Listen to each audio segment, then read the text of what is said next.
You're tuned into Tackle Fanatics TV, and in this episode of TFTV, Dean Macey goes fishing for chub.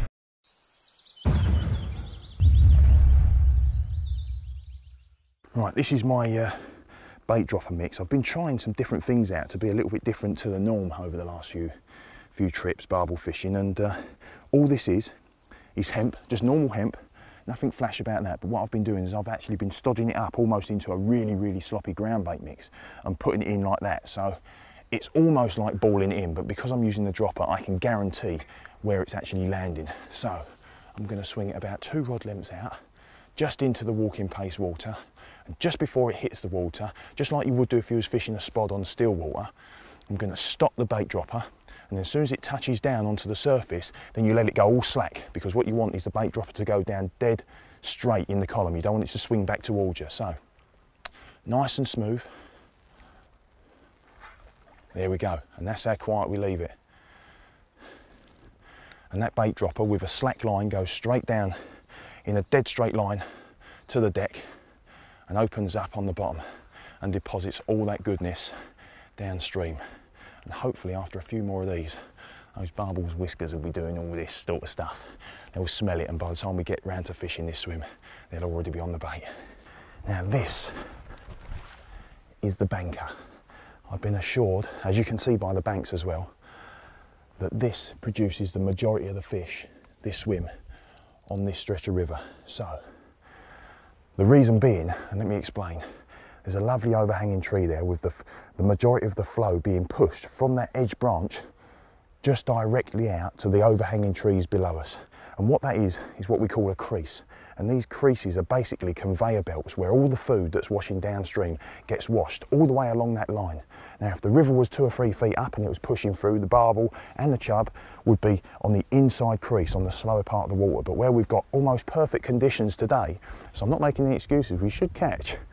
Where we've got almost perfect conditions today, I expect them to be pretty much right the way on that crease. I'm excited, I'm out of breath, I ain't even caught a fish or put any bait in, but what I'm going to do, I'm going to start off at the head of that crease, and I'm going to progressively put bait droppers, only 5 or 6, and 5 or 6 droppers, bearing in mind we're going to leave it for an hour. It's not an awful lot of bait, but we're going to work it all the way down that crease, and then when we come back, we're going to have a little PVA bag of pellets with the hook bait, and we're going to do the same and work the way down until we find them.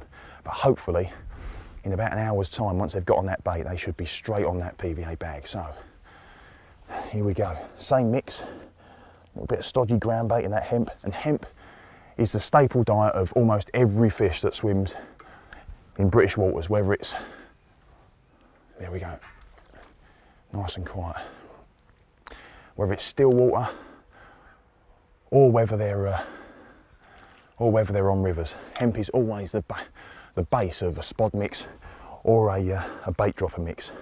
And to be honest with you, it's very difficult to overdo it, but what you can do is get them preoccupied on it. And the person that works out how to fish it effectively on the hook is going to be a very rich man. There we go. Well, fishing on the wide doesn't have to be complicated, and to be honest with you, when I come down here, I bring my standard barbel kit, which is my favourite 1 3/4 infinity barbel rod. It's 12 foot long. I've got a little free spool reel loaded with 10-pound drag line. Now, in really snaggy conditions, you might have to go up to 12, but 10 pounds seems to be a good compromise, because if you are actually starting to cast into the middle of the river, the diameter helps you hold bottom.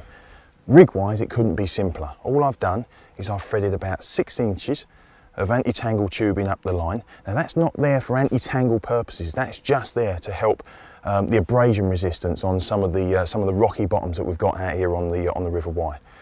Followed that, I've put a 2-ounce gripper lead. Now, in my opinion, the gripper lead is the best lead to use for river conditions. 1, it holds bottom, and 2, if you are starting to struggle, you can plug that little hole just there with a little bit of paste. That's a top tip, so don't tell anyone. We've got a run rig rubber there, and then underneath that, we've got a quick change swivel, and onto that quick change swivel, we put a little 18-inch IQ2 hook link. And just to make sure that's tangle proof, we've got a nice little anti-tangle sleeve there. Like I said, 18 inches of IQ2 fluorocarbon hook link. I slide my PVA bags down the hook link because I think if you hook them on, that little bit of PVA where you hook onto the knot is the first bit that melts. And what I don't want is my PVA bag rolling downstream before it melts. That is a funnel web bag, and what I do is I tie up these bags the day before so that the oil leaks into them a little bit, so that you get an extra couple of seconds of leaking time. I've got a size 10 MWG on there, with a really oily 11mm pellet, and with the pellet all I've done is just chop off the sides a little bit just to release a little bit more oil as well. And that is it. Very, very simple. These fish do see a fair bit of pressure every day, but the fact of the matter is if you put it in the right place, they cannot resist that. This is it. I've made many first casts into the Y, and every single one of them I feel this electricity pulsing through my body, and today is no different. Never seen this stretch before. And this is the first swim that we baited. So,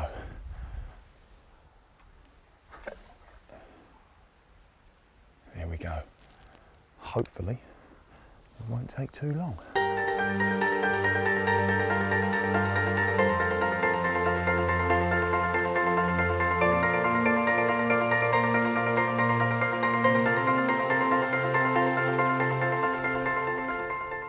Well, that's it. I've given them 20 minutes, and generally on a river like this where there's a volume of fish, 20 minutes is enough.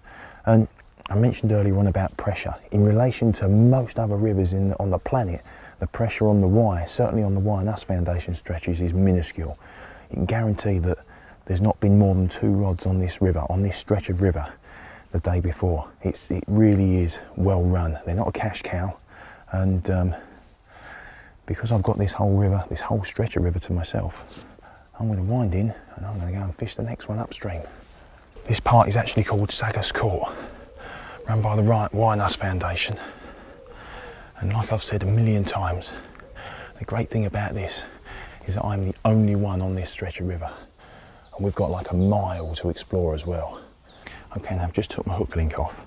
I'm just going to put another PVA bag on. I'm being quiet because these fish I'm expecting to catch 5 or 6 yards out, so not long.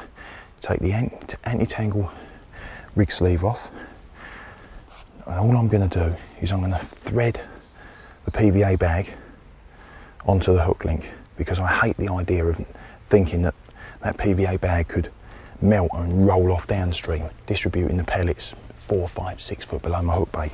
If you do it this way, you can absolutely guarantee that it's all going to be melting, and all your freebies are going to be around your hook bait. And then all you do, put the rig sleeve back on again, hook it onto your quick link, and then pull it all together again, and that is job done. 2 minutes ago I walked out of my first swim. This is the second swim, and we're all ready to pull it in. Here we go.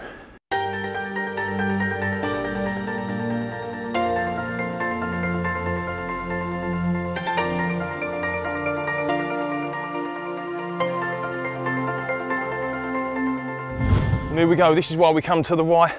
Fantastic fish. I've got to be honest, the barbel were playing really, really tricky, but like I said earlier on, chub and barbel, both of them are my favourites, 2 of my favourite species. The only thing I hate about chub is that they always go for the inside cover. This one, in typical Y fashion, is putting up quite a battle. Cool, blimey, I nearly went in then. Cool, I'll tell you what, it's quite a long fish as well. Anywhere else down south and it would be a very big fish. It's got a good head on it and a big mouth, and in she goes.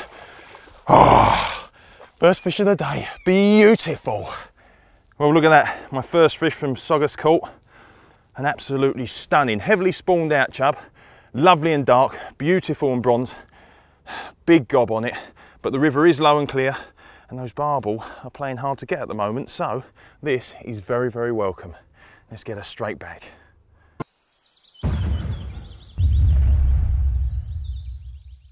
You've been tuned in to TFTV. Tackle Fanatics stock an extensive range of Guru products at the best prices in the UK. We also stock a vast selection of course, match and specialist tackle to suit all budgets and needs. To view our range, log on to www.tacklefanatics.co.uk. Remember, Tackle Fanatics also offer finance to make your tackle purchase more affordable. Tight lines and wet nets from everybody at TFTV.